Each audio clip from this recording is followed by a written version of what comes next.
Hi friends, welcome to Renna வீட்டு சமையல். ரென்னா வீட்டு சமையலில் இன்றைக்கி ரொம்ப சுவையான வைத்தீஸ்வரன் கோவில் முருங்கைக்கீரை பொரிச்ச குழம்பு தான் பார்க்க போகிறோம். ரொம்ப சுவையாக இருக்கும். வித்தியாசமான முறையில் செய்வாங்க. பெரும்பாலும் எல்லா வீட்லேயுமே இந்த முறையில் முருங்கைக்கீரை பொரிச்ச குழம்பு செய்வாங்க. ரொம்ப சூப்பராக இருக்கும். அந்த சுவையான முருங்கைக்கீரை பொரிச்ச குழம்பு எப்படி செய்கிறதுன்னு வாங்க பார்த்துடலாம். இடிக்கிறதுக்கு 1 டேபிள் ஸ்பூன் அளவுக்கு சோம்பு சேர்த்துக்கலாம். சோம்பு சேர்த்து முதல்ல நல்லா இடிச்சிடலாம். சோம்பு சேர்த்து நல்லா தட்டியாச்சு. அதுக்கப்புறமா பூண்டு தோலோடு சேர்க்குறேன். 3 பல் சேர்த்துக்கலாம். சேர்த்துட்டு அதையும் நல்லா தோலோடு தட்டிடலாம். சோம்பு பூண்டு ரெண்டையுமே நல்லா தட்டியாச்சு. இப்போ இதை நம்ம தனியாக எடுத்து வச்சுக்கலாம். பொரிச்ச குழம்பு பண்ணுறதுக்கு பருப்பு வேக வைக்கணும். முதல்ல 2 டேபிள் ஸ்பூன் அளவுக்கு பாசி பருப்பு சேர்த்துக்கலாம்.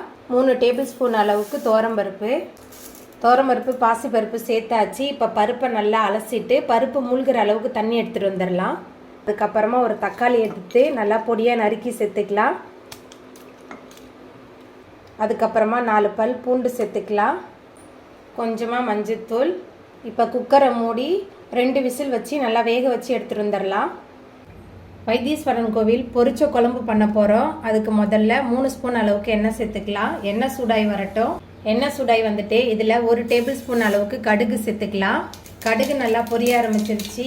பொடியாக நறுக்குன்னா 10 சின்ன வெங்காயம் சேர்த்துக்கலாம். சின்ன வெங்காயம் தான் இதுக்கு ரொம்ப சுவையாக இருக்கும். சின்ன வெங்காயம் சேர்த்துட்டு நல்லா கலந்து விட்டு வதக்கி விட்டுடலாம்.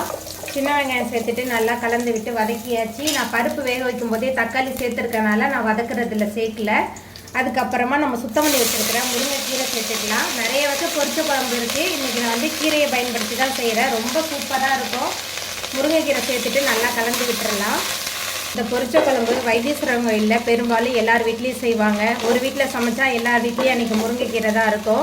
ரொம்ப சுவையாக இருக்கும் இந்த பொரிச்ச குழம்பு. முருங்கைக்கீரை சேர்த்துட்டு நல்லா கலந்து விட்டு வதக்கியாச்சு. அதுக்கப்புறமா இதில் குழம்பு மிளகாய் தூள் சேர்த்துக்கலாம். இதில் மல்லி, அதுக்கப்புறமா வரமிளகாய், மிளகு, சீரகெல்லாம் சேர்த்து அரைச்ச குழம்பு மிளகாய் தூள் 3 டேபிள் ஸ்பூன் அளவுக்கு சேர்த்துருக்கேன். அதுக்கப்புறமா இந்த முருங்கைக்கீரை பொரிச்ச குழம்புக்கு தேவையான அளவுக்கு கல்லுப்பு சேர்த்துக்கலாம். சேர்த்துட்டு நல்லா கலந்து விட்டுடலாம். முருங்கைக்கீரை அதுக்கப்புறமா குழம்பு மிளகாய் தூள் சேர்த்துட்டு நல்லா கலந்தாச்சு. இந்த முருங்கைக்கீரை வேகிறதுக்கு தேவையான அளவுக்கு தண்ணி சேர்த்துக்கலாம். தண்ணி சேர்த்துட்டு மறுபடியும் நல்லா கலந்து விட்டுடலாம். தண்ணி சேர்த்துட்டு நல்லா கலந்தாச்சு. முருங்கைக்கீரை நல்லா வெந்து வரட்டும். முருங்கைக்கீரை நல்லா வெந்து வந்துருச்சு. அதுக்கப்புறமா நம்ம குக்கரில் வேக வச்ச பருப்பு சேர்த்துக்கலாம். பருப்பு, அதுக்கப்புறமா பாசி பருப்பு, தக்காளி, பூண்டெல்லாம் சேர்த்து வேக வச்சுருந்தோம். அந்த கலவையை சேர்த்துட்டு நல்லா கலந்து விட்டுட்டு கொதிக்க விடலாம்.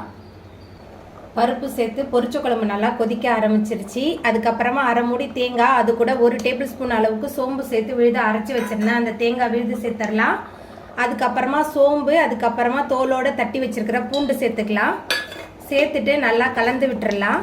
தேங்காய், சோம்பு விழுது எல்லாமே சேர்த்துட்டு நல்லா கலந்து விட்டாச்சு. எல்லாமே சேர்ந்து நல்லா கொதிச்சு வரட்டும். இந்த பொரிச்ச குழம்பு ரொம்ப ரொம்ப சுவையாக இருக்கும். ட்ரை பண்ணி பாருங்கள். தேங்காய், சோம்பு விழுது எல்லாமே சேர்ந்து நல்லா கொதிச்சு வந்துருச்சு. ரொம்ப சுவையான முருங்கைக்கீரை பொரிச்ச குழம்பு சூப்பராக ரெடி ஆகிட்டு இப்போ நம்ம அடுப்பு ஆஃப் பண்ணிடலாம். அவ்வளோதாங்க. ரொம்ப சுவையான முருங்கைக்கீரை பொரிச்ச குழம்பு சூப்பராக ரெடி ஆகிட்டு. இந்த சுவையான முருங்கைக்கீரை பொரிச்ச குழம்பை நீங்களும் உங்கள் வீட்டில் செஞ்சு பாருங்கள்.